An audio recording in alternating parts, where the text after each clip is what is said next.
Hedge funds have been underperforming private equity, so they changed their motto to "If you can't beat them, join them." Leslie Picker, following the money, tells us more. Hey, Les.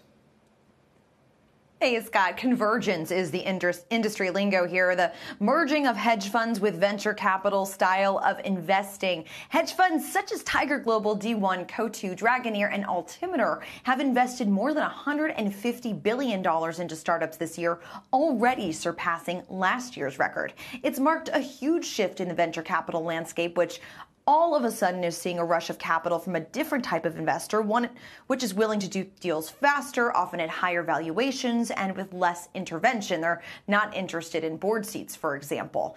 So, of course, startups really like that. But why are hedge funds all of a sudden attracted to this market in the first place?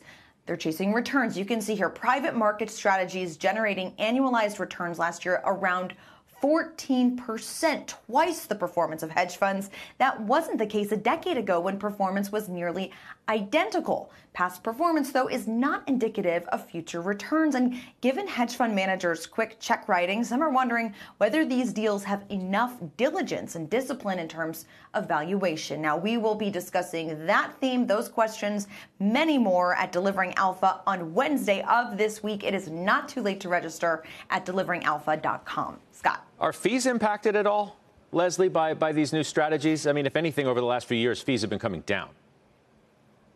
Interesting, there was a recent Goldman Sachs report that showed that fees for hedge fund managers that also dabble in these private strategies, and I thought this was pretty surprising, are actually lower than that of traditional hedge fund managers, despite what it means for the potential for performance, as we just showed you.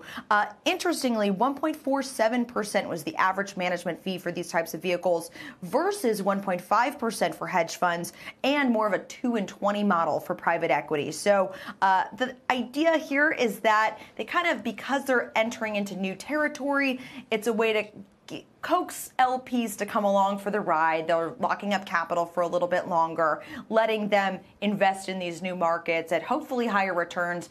If it pays off, I would guess you can expect them to increase those fees over time. Of course, I mean, the great investors, the ones with great track records, and some of the biggest names are still commanding high fees for a reason, because they continue to deliver a lot of alpha.